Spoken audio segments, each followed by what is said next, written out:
வணக்கம் வாசகர்களே. இன்று நாம் கேட்கப் போகும் கதை நாஞ்சில் நாடன் அவர்கள் 2013ஆம் ஆண்டு எழுதிய பூனைக்கண்ணன் கடத்திய அம்மன் என்னும் சிறுகதை. நினைத்தது போல் அம்மன் சிலை அவ்வளவு கனமாக இல்லை. உள்ளே கோயில் கருவறையில் இருப்பது கற்சிலை. அதை கிளப்பத்தான் பொக்லைன் வேண்டும். ஆனால் கோயில் உக்கிரான அறையில் பூவரச மரப்பத்தாயத்தில் காலம் முழுக்க கிடந்த அம்மன் சிரமம் தரவில்லை. 5 கிலோ இருப்பாள். சின்ன உரச்சாக்கில் அடக்க ஒடுக்கமாக நட்ட குத்தர கிடக்கிறாள். மாசி பங்குனி மாத கொடை நாட்களில் வெளியே எடுத்து புளி போட்டு தேய்த்து மற்றொரு முறை திருநீர் போட்டு துலக்கி தயாராக உள்கோயிலில் அம்மனின் கற்சிலைக்கு இடது பக்கம் வைத்திருப்பார்கள்.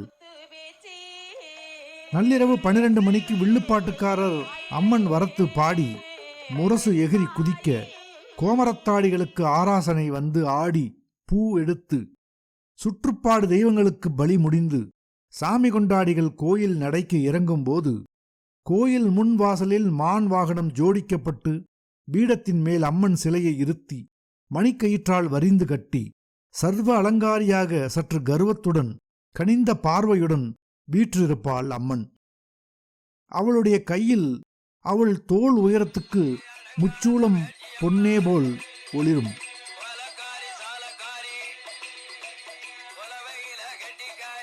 சற்று பயமாகவே இருந்தது பூனைக்கண்ணனுக்கு. எத்தனையோ குற்றங்கள் பாவங்கள் செய்திருக்கிறான். என்றாலும் தினமும் அம்மனின் மஞ்சள் காப்பை பூசி திரிபவனுக்கு அவளையே களவாடுவதில் அச்சம். அன்னவிநாயகம் அடியாளான பூனைக்கண்ணனுக்கு பலதரப்பட்ட வேலைகள். நாகரிக உலகத்தில் பல நிறுவனங்களில் சமூக விரோத வேலைகளுக்கு என்றே நல்ல சம்பளத்தில் கார் வசதியுடன் செல்போன் சகிதம் அலுவலர் ஒருவர் இருப்பார். லஞ்சம் பேசி அதை எவ்விடம் யாரிடம் கொடுப்பது, மது விருந்துகள் ஏற்பாடு செய்வது, சட்டவிரோதமாக உதவிகள் செய்வோருக்கு வெளிநாட்டு பயணங்கள் ஏற்பாடு செய்வது, கேளிக்கைகளுக்கு அழகிகளை கூட்டிக் கொடுப்பது என ஏகமான பணிகளை அவர் பார்ப்பார். இவற்றை சின்ன தோதில் ஊர்ப்புறத்து தோட்ட உரிமையாளருக்கு செய்து கொடுப்பது பூனைக்கண்ணனின் வேலை. பண்ணை வீடுகளுக்கு இரவு விருந்தாள வரும் சின்ன சின்ன பெரும் புள்ளிகளுக்கு அவர் சொல்லும் கேளிக்கைக்காரிகளை டிரைவருடன் சென்று பாதுகாப்பாக கொணர்ந்து அதிகாலை திரும்ப கொண்டு விடுவது, சில்லறை வெட்டுக்குத்துகளுக்கு ஆட்களை அடையாளம் காட்டுவது, எதிர்க்கட்சி கூட்டங்களில் சாரை பாம்பு அவிழ்த்து விடுவது, தேர்தல் காலங்களில் சாக்கு மூட்டைகளில் ரூபாய் நோட்டுகளை கொண்டு சேர்ப்பது. சின்ன தோதில் அரசியல் கட்சிக்கு ஆதரவாக இருப்பவரின் அடியாளாக இருப்பது என்பது லேசுப்பட்ட காரியமா என்ன? அன்னவிநாயகம் மத்திய மாநில அமைச்சராக, நாடாளுமன்ற சட்டமன்ற உறுப்பினராக, மாநகர பெருநகர தந்தையாக, மாநில ஆளுநராக எல்லா தகுதிகளும் உடையவர். இன்றெல்லாம் பணம் அலையும் காற்றில், உறைந்த மலையில், சலிக்கும் மணலில், பொடியும் கரியில் காய்க்கிறது. தவிரவும் பெரும்புள்ளி ஒருவரின் பினாமியாகவும் தனது மனைவியை, மக்களை, மைத்துனர்களை தயாரித்திருந்தார். முன்னால் போனால் கடிக்கும், பின்னால் போனால் உதைக்கும் என்பதால் சட்டம் ஒரு கழுதை என்றானாம் அறிஞன் ஒருத்தன். ஆனால் மேதைகள் வடிவமைத்த இந்திய சட்டம் இல்லாப்பட்டவனைத்தான் கடிக்கும், உதைக்கும். அன்னவிநாயகத்தின் பண்ணை வளாகத்தில்தான் பூனைக்கண்ணனின் இருப்பு. கூட 2 நாட்டு நாய்களின் கூட்டு. செல்லும் செலவும் உணவும் துணியும் கிடைக்கும். கட்சி பேரணிகள், எழுச்சி மாநாடுகள், பொன்மொழி மாநாடுகள் என்று வெள்ளை ஸ்கார்பியோவில் அன்னவிநாயகம் போகும்போது சென்னாய் படை போல ஓட்டுநருக்கு பக்கத்து இருக்கை பூனைக்கண்ணனுக்கு. ஸ்கார்பியோ நிற்க எத்தனிக்கும் போதே கதவு திறந்து குதித்து அன்னவிநாயகத்துக்கு கதவு திறந்து விடுவது, அவர் நடக்கும்போது விலக விலக என்று ஆள் ஒதுக்குவது, தங்கும் இடங்களில் எடுபிடி வேலைகள் செய்வது என்று ஏகப்பட்ட மக்கள் பணி அவனுக்கு. பூனைக்கண்ணன் சின்ன தோதில் செய்த வேலைகளை பெரிய தோதில் செய்தார் அன்னவிநாயகம். அம்மனை தலையிலும் தூக்க முடியாது, தோளிலும் போட முடியாது. சாக்கின் வாயை சுருட்டி பிடித்து புத்தக பையை தோளில் மாட்டுவது போல பற்றியிருந்தான் பூனைக்கண்ணன். அருள்பாலிக்கும் கமலக் கால்களாலும் மூலகின் பசியாற்றும் பொற்கிண்ண முளைகளாலும் அபயம் அளிக்கும் கருணை கரங்களாலும் திரிசூலத்தாலும் முதுகில் குத்திக் கொண்டே இருந்தாள் அம்மன். பூனைக்கண்ணனுக்கு தலைவர் உத்தரவு வேறாக இருந்தது. ஊர் முதலடி எனும் பதவி நில உடைமையாளர், ஆள்கட்டு உடையவர், அதிகாரம் கொண்டவர், பணம் போட்டு பணம் எடுப்பவருக்கு ஊர் மனமுவந்து அளிப்பது. இந்து அறநிலையத்துறை ஆலயங்களின் தர்க்கார் போல. தக்கார் என்பவர் பெரும்பான்மையும் தகவலர்தானே. ஆனால் அரசாங்க கெடுபிடிக்குள் வராத ஊர்கோயில்களுக்கு ஊரே முதலடியை தேர்ந்தெடுத்துக் கொள்ளும். கோயில் நிலங்களை பாட்டம் கொடுத்து நெல் அளந்து வாங்குவது அல்லது தானே பாட்டமாக வைத்துக் கொள்வது, நெல்லை பத்தாயப்புறையில் போட்டு வைத்திருந்து சமயம் பார்த்து கூடுதல் விலைக்கு விற்று குறைந்த விலையில் கணக்கை எழுதிக் கொள்வது, வரி வசூலித்து கொடைவிழா நடத்துவது, கோயில் பிரசாதங்களில் முதல் மரியாதை பெறுவது, கோயில் சாவி, அம்மன் சிலை, வெள்ளி அங்கிகள், உருப்படிகள் பாதுகாக்கப்படும் பத்தாய சாவி, நெல்புரை சாவி, செம்பு, உருளி, நிலவாய், அண்டா, போனி, குட்டுவம் என கிடக்கும் பாத்திரப்புரை சாவி, கணக்கு வழக்குகள் எல்லாம் முதலடியின் பொறுப்புள் வரும். சரிகை கரை வேட்டி, மாரில் சந்தனம், நெற்றியில் திருநீரு, மஞ்சள் காப்பு, குங்குமம் என்றொரு தோரணை உண்டு கோயில் காரியங்களில். சுயமரியாதை கட்சி, இந்திய தேசிய கட்சி, ஊர் முதலடி எல்லாம் முரண்பாடான கூட்டணி அல்லவா என்று உமக்கு தோன்றக்கூடும். இன்றைய சமூக பின்னவீனத்துவம் அது. நள்ளிரவில் கோயில் சாவியை எடுத்துக் கொடுத்து உக்கிரான புரை சாவியை அடையாளம் காட்டி பத்தாய சாவியை தெரிய காட்டி சொன்னார் முதலடி, உருப்படிகளை தொடப்படாது, அங்கிகள்ல கை வைக்கப்படாது, அம்மன் சிலையை மட்டும் இந்த சாக்கில் போட்டு கட்டி கொண்டாந்துரு, ஒரு குருவி அறியக்கூடாது, வீட்டுக்கு கொண்டாராண்டான், வயக்காட்டோட பம்மி போய் இல்பாத்தங்கரையில் ஏறு, அங்க நம்ம கட்டப்போலிங்க நிற்பான், அம்பாசடர் கார் இருட்டிலே ஒதுங்கி நிறுத்தி கிடக்கும், நேர கும்பகோணம் போயிருங்கோ, விடிஞ்ச பிறகு நான் ஸ்கார்பியோவில் புறப்பட்டு வாரேன், என்ன சூதானமாக செய்யணும், அம்புட்டேன்னு வெய்யி குறவளையை அறுத்தாலும் என் பேர் வெளியில் வரப்படாது, கோயிலை பூட்டி சாவியை மட்டும் நம்ம மாட்டு தொழுவில் வச்சுட்டு போ, செலவுக்கு பணம் கட்டப்போலிங்கத்துக்கிட்ட இருக்கு, போ பார்த்து செய். ஆனால் பணிக்கப்பட்ட திசைக்கு எதிர் திசையில் ஓடிக்கொண்டிருந்தான் பூனைக்கண்ணன். போன கொடைக்கு அம்மன் சிலையை துடைத்து சுத்தப்படுத்த வெளியே எடுத்தபோது அன்னவிநாயகத்தின் இரண்டாம் மருமகன் தொல்லியல் துறை அதிகாரியாக இருந்தான். கொடை பார்க்க மாமனார் வீட்டுக்கு வந்தவன் பொழுது போகாமல் கோயிலுக்குள் நுழைந்தான். இரவு வாகனத்தில் வைத்து கட்ட புலி போட்டு துலக்கி வைத்திருந்த அம்மன் சிலையை தூக்கி புரட்டி புரட்டி பார்த்தான். முகத்தில் வியப்பு ரேகைகள் அடர்ந்தன. அன்னவிநாயகம் சொன்னார், என்ன மாப்பிள, வெறும் பித்தளை தான், சவம் கருதுவை கடந்து. மருமகன் ஒன்றும் சொல்லவில்லை. திங்கள் இரவில் கோயிலில் குடி அழைப்பு முடிந்த பிறகு அன்னவிநாயகம் வெற்றிலை போடும்போது மெதுவாக பேசினான். மாமா, அம்மன் சிலை பித்தளை இல்ல, பின்ன ஐம்பொன்னாக்கும். ஓஹோ, அப்படின்னா மதிப்பு கூடுதல்லா? இந்த அவசரம் எடைக்கு ஐம்பொன்னுன்னா உள்ளூர் மார்க்கெட்ல 10-15 லகரம் போகும். ஆனா சங்கதி அது இல்ல. சிலையோட பீடத்துல ஒரு லட்சணை இருக்கு, கவனிச்சேளா? லட்சணைன்னா அரச முத்திரை. என் கணக்கு சரியா இருந்தா 1100 வருஷத்துக்கு முந்தினது. உங்க ஊர் பெயரை வச்சு பார்த்தா வீரநாராயணன் சடையன் காலமாட்டும் இருக்கும். அதாரு மாப்பிள, 2ஆம் வனகுண பாண்டியன். எனக்கு ஒரு இளவு மனசிலாக மாட்டேங்கு. விலை இன்னும் கூடுதலாட்டுக்கு இருக்குமா? உள்நாட்டில் கோடி பெறும், கண்டம் தாண்டி போயிட்டா பல கோடி. அது எப்படி மாப்பிள? அது அப்படித்தான், ரகசியமா வச்சுக்கிடுங்கோ, உங்க ஊர் சோத்து மாடனுக்கு தெரியாண்டான். அன்னவிநாயகத்துக்கு அதன் பிறகு உட்கார்ந்து கிடக்க மனமில்லை. தோது பார்த்து அம்மன் சிலையை வெளியே எடுத்து கும்பகோணம் கொண்டு போய் அதேபோல் பித்தளை சிலை ஒன்று செய்து வாங்கி அதை கோயிலுக்குள் வைத்து விடலாம். மருமகன் நல்ல விலைக்கு ஐம்பொன் அம்மனை விற்று தருவார்.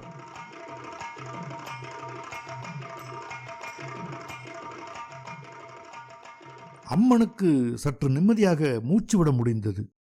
ஆண்டுக்கு ஒரு முறை நடக்கும் கொடைக்கு வெளியே வந்து சுத்த காற்றை சுவாசித்து களபம், சந்தனம், பன்னீர், சூடம், சாம்பிராணி வாசம் மோந்து பிச்சி, அரளி, கமுகம், பூக்கள் சூடி ஊரை உலா வருவதோடு சரி. பிறகு அல்லும் பகலும் 60 நாழிகையும் பத்தாயத்துக்குள் காற்று இறுக்கம், வௌவால் வாசம், எலி நடமாட்டம் புழுங்கிய சிவப்பு பட்டு சொரசொரப்பு. பூனைக்கண்ணன் மீது கொஞ்சம் நன்றி உணர்ச்சியும் ஏற்பட்டது. நட்ட குத்திர அம்மனை சாக்கினுள் நிறுத்தி சணல் கொண்டு சாக்கை கட்டி பத்தாயத்தை பூட்டி உக்ரான புரையை பூட்டி கோயில் நடை சாத்தி முதலடி வீட்டு மாட்டுத் தொழுவத்தின் மாடக்குழியில் சாவியை வைக்கப் போனபோது விரல் நீள பாம்பு ஒன்று துள்ளி ஓடியது. நல்ல காலம்தான் என்று எண்ணினான். அம்மன் தனக்குள் மெல்ல நகைத்து கொண்டாள். ஊர் எல்லைக்கு வந்தான். பிள்ளை நிலா வெளிச்சம் கூட இல்லை. பூனைக்கண்ணன் என்பதே அவனுக்கு காரண பெயர்தான். இருட்டிலும் அவனுக்கு கண் பார்வை அப்படி. புழுதியில் கிடக்கும் நாளனா கூட தெரியும். ஊர் எல்லை வந்து கிழக்கு பக்க தடத்தில் வயக்காட்டு வரப்பில் இறங்கி நடக்கணும் மருத மரங்களை அடைய. மேக்கே போல மயிராண்டி என்றது மனக்குரல். சற்று திடுக்கிட்டான். காரணம் இல்லாது மனது சொல்லாது. பல நேரங்களில் மனக்குரலை செவிமடுத்து அவன் தோற்றதில்லை. மேற்கு நோக்கி ஓடை கரையில் அஞ்சல் ஓட்டமாக ஓடத் தொடங்கினான். காதோரம் கால் சலங்கை சினிங்கினாற் போல நகை ஒளி. பேருந்து சடாரண இறக்கத்தில் இறங்கும்போது ஏற்படும் மூலாதார கூச்சம்.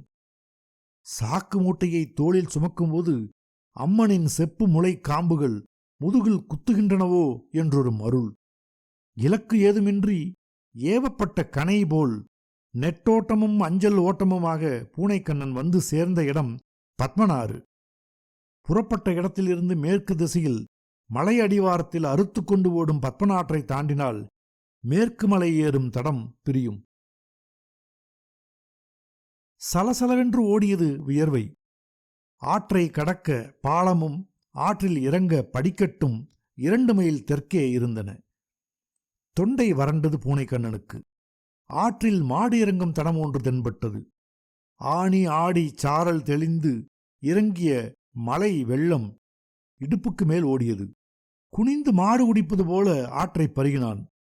திரும்பவும் கரையேற முயன்றபோது, மேலக்கரத்தடத்திலே தான் ஏற மூதி என்றது மனக்குரலி.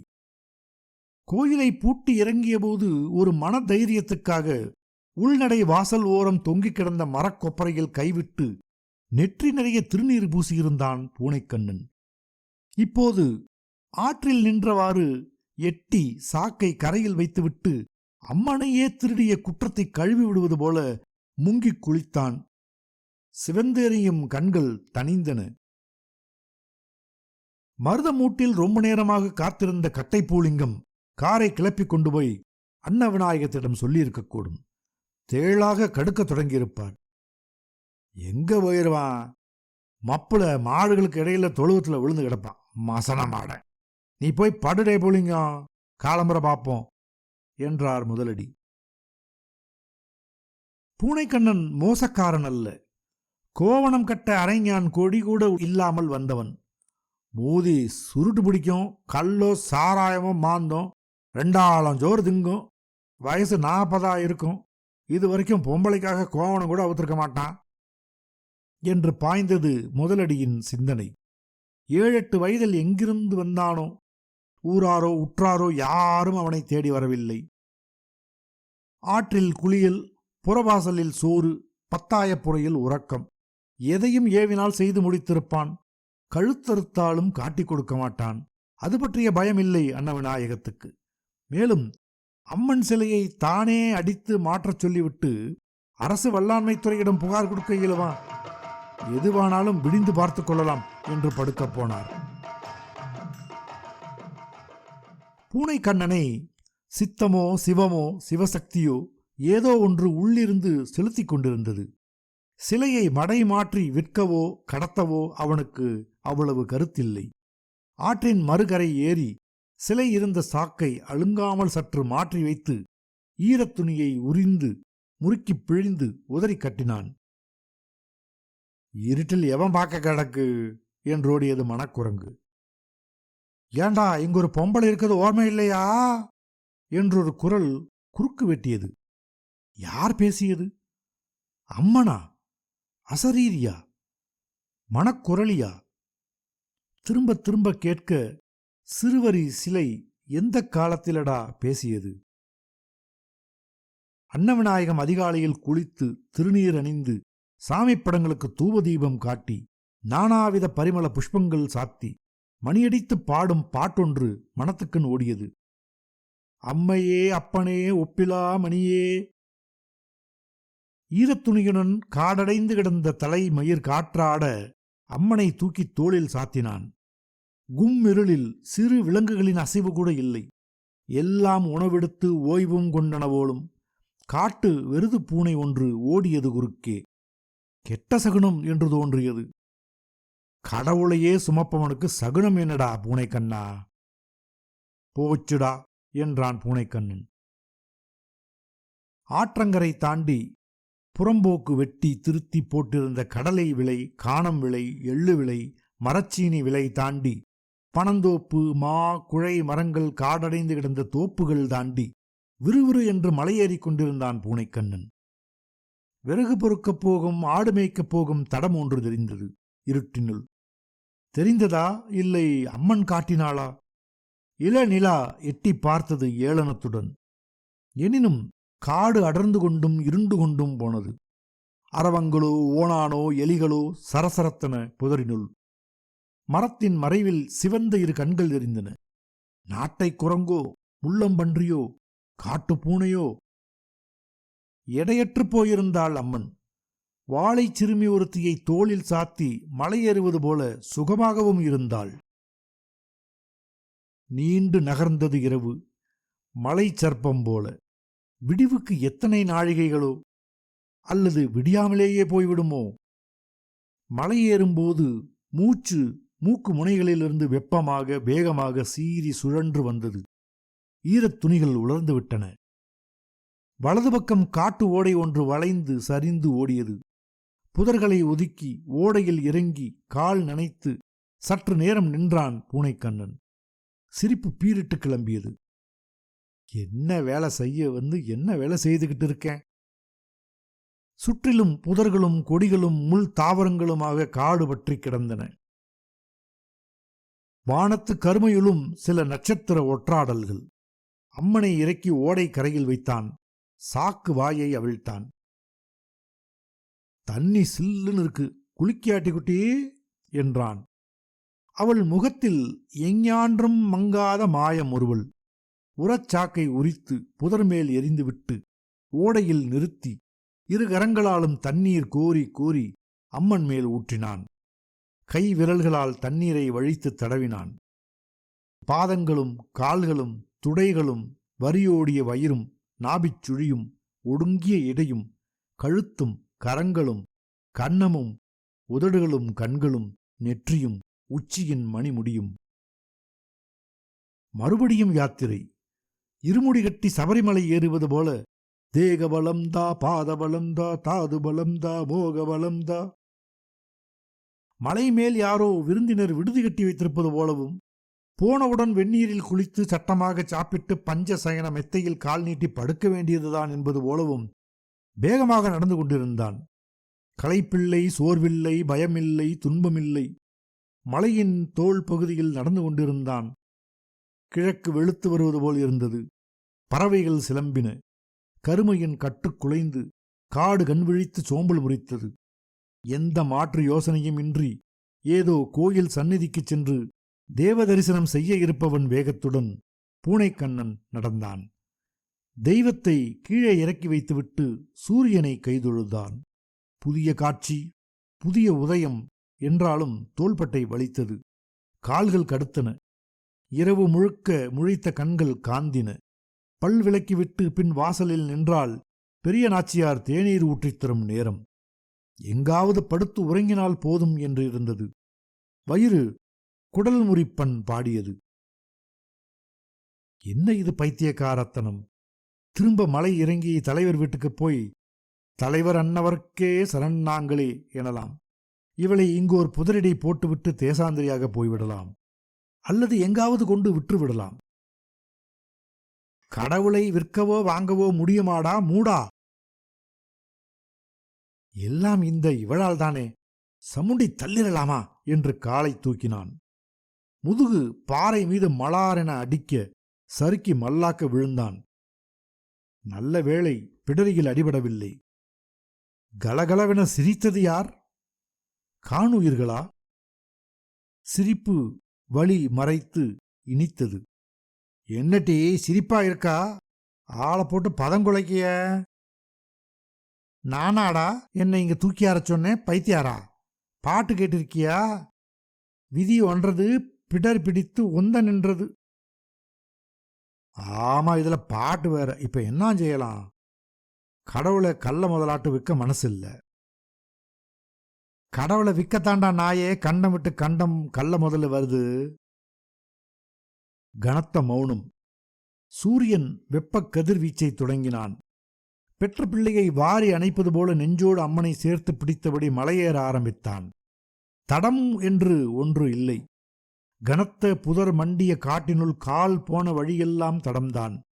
ஏறி ஏறி களைத்து மொட்டை பாறை என்று முட்ட அதன் காலடியில் நின்றான். மழைக்கும் வெயிலுக்கும் ஓராள் ஒதுங்கத் தோதாக சாய்ந்து நின்றது பாறை. வெடிப்புகளில் குற்றுச் செடிகள் முளைத்து கிடந்தன. என்ன, இங்கே நான் குத்த வச்சிடலாமா என்று கேட்டான் பூனைக்கண்ணன். குத்துச்செடிகள் பிளவற்றை பிடுங்கி வாறுகோல் போலச் சேர்த்து பிடித்து பாறை மீது பரவி கிடந்த விளங்கின விட்டைகள் புழுக்கைகளை போக்கினான். புதர்களை பிடுங்கி ஒதுக்கினான். கொஞ்சம் படுக்க வேண்டும் என்று தோன்றியது. துண்டை உதறி பாறை மேல் விரித்து வலக்கையை மடித்து தலைக்கு வைத்து படுத்தான். அவனை வெறித்தவாறு நின்றிருந்தாள் அம்மன். நல்ல நிழல், தன் காற்று. உறக்கம் அள்ளி கொண்டு போனது. தன்னை மறந்த உறக்கத்தில் நெடுநேரம் உறங்கினான். கண் விழித்தபோது சூரியன் மேற்கில் சாய்ந்திருந்தது. எழுந்து சடைவு முறித்து அம்மனை அமர்த்த வாகான இடம் தேடினான். நின்ற பாறையும் கிடந்தவாறையும் சந்திக்கும் இடத்தில் உட்சரிவில் தளம் நிரப்பாக இருந்தது. நட்டமாக நிறுத்தினான். லேசாக பீடத்தில் ஆட்டம் இருந்தது. பாறை சில்லு எடுத்து அண்ட கொடுத்தான். கொடும் பசி, அவளுக்கும் பசிக்கும் தானே. சலசலத்து ஓடியது சிற்றோடை. படுத்த வாக்கில் குளித்தான். ஓடை கரையில் அகன்று விரிந்து ஆடிய சேம்பு இலையில் தண்ணீர் முகர்ந்து அம்மனை குளிப்பாட்டினான். காற்று அவள் மேனியை தழுவி துடைத்தது. பூத்திருந்த மஞ்சனத்தீயை தழையுடன் பறித்து சூட்டினான். தின்ன கிடைக்குமா ஏதும் என்று தேடினான். சற்று தொலைவில் காட்டுப்பலா, சிறுகோட்டு பெரும்பழங்கள். மந்திகள் பழம் பறித்து கையால் பிளந்து கை நுழைத்து சுளை எடுத்து கொட்டை வீசி சாரொழுக தின்று கொண்டிருந்தன. குரங்குகளுக்கு ஒதுக்கமாக நடந்து தாழ்ந்து தொங்கிய பலாப்பழம் ஒன்றை பறித்து வந்து பாறையில் மோதி இரண்டாக இரணியன் மார்பை பிளப்பது போல் பிளந்து முதல் பாதியை அம்மனுக்கு படைத்துவிட்டு மறுபாதி சுளையை எடுத்து தின்னத் தொடங்கினான். காட்டு எலிகள், காட்டு அணில்கள், காட்டு முயல்கள் எட்டி பார்த்தன. கூட்டமாக பெரிய ஈக்கள் வந்து மொய்த்தன. அவனுக்கு ஏதோ ஒன்று கிடைத்தது தினமும் தின்பதற்கு. சமைக்காத உணவுதான். அம்மன் சைவம். தேடும்போது அவளே முன்னின்று காட்டுவாள். தீ மூட்ட அவனிடம் ஒன்றுமில்லை. தாயும் மகனுமா, தகப்பனும் மகளுமா? குறுமுயல், காட்டுப்பன்றி, முள்ளம்பன்றி, பெருச்சாளி, அணில், ஓணான், நச்சரவங்கள், விஷமற்ற பாம்புகள், கருடன், செம்போத்து, கருங்காகம், வாள் நீண்ட கருங்குருவி, புறா, கிளி, குருவி, சிட்டு, மயில் என புள்ளினங்கள் முறை வைத்து பார்த்து போகும். புலியும் வெங்கரடியும் வாழும் காடு அல்ல அது. எதுவானாலும் அவனுக்கு பகையில்லை. அவனும் எவற்றுக்கும் பகையில்லை என ஆகிப்போயிற்று. மா காய்த்தது, புளி உதிர்ந்தது, அன்னாசிப் பழம் மணத்தது, காட்டு எலுமிச்சை, நாரத்தை, வள்ளிக்கிழங்குகள். எதுவானால் என்ன? குரங்குகள் காட்டித் தந்தன. அம்மனுக்கு குங்கும நிறத்து குமுஞ்சி மலர் ஒரு நாள், காட்டு பிச்சி ஒரு நாள், மாம்பூ ஒரு நாள், உன்னிப்பூங்கொத்துகள் ஒரு நாள். தலைமயிர் அடர்ந்தது, தாடியும் வளர்ந்தது. உடுத்த வேட்டி கிழிந்து கோவணமாயிற்று. கோவணம் நைந்து காற்றோடு பறந்தது. தாய் ஒரு நாள் சிவமூலிகை காட்டிக் கொடுத்தாள். நறுமலரை அவளே சூடிக்கொண்டாள். இலை கசக்கித் தின்று பாறை மேல் கண்டம் கிடத்தி காட்டில் மேகம் போல மிதந்தான். மாடு மேய்ப்பவர் சுள்ளி பொறுக்க வந்தவர், விறகுக்கும் சுக்குநாரி புல்லுக்கும் வந்தவர், மின்னல் போல் தோன்றி மறையும் சடைமுடிச்சாமியாக அவனை கண்டு அஞ்சினர். மாடு மேய்க்கும் சிறுவர் சிலர் கூடி ஒரு நாள் ஏறி வந்து பார்த்தபோது பாறை மீது தன் பெயரையே மறந்து போன பூனைக்கண்ணன் நிர்வாணமாக கண்ணையர்ந்திருந்தான். கண்ணில் பட்ட அம்மன் சிலையின் சிரசில் கருணாகம் ஏறிச் சுருண்டு படமெடுத்து நின்றது. ஒவ்வொருத்தராக வரத் தொடங்கினார்கள். காலடி தடம் பதிந்தது. சிலர் சேர்ந்து பனையோலை குடில் ஒன்று வேய்ந்து கொடுத்தனர். அம்மன் குடில் ஆயிற்று. சிலர் வந்து அரிசி பாயசம் வைத்து வழிபட்டு போனார்கள். நிழலில் படுத்திருந்த சாமி முன்பும் அம்மன் சிலை முன்பும் தேக்கிளையில் படைத்தார்கள். நள்ளிரவுகளில் தூக்கம் வராமல் அம்மனும் பூனைக்கண்ணனும் தனித்திருந்து உரையாடிக் கொள்வார்கள். சீவராசிகள் கவனித்துக் கேட்டுக்கொண்டிருக்கும் சிதானந்தம் பாடம் கேட்பது போல. பூனைக்கண்ணன் ஒரு நாள் அம்மனிடம் கேட்டான், கெட்டவன்னு தெரிஞ்சும் தண்டிக்கலைன்னா நீ எல்லாம் என்ன சாமி? அம்மன் சொன்னால், நல்லவன்னா யாரு, கெட்டவன்னா யாரு? போட்டி புத்தி கெட்டவளே என்றான் பூனைக்கண்ணன்.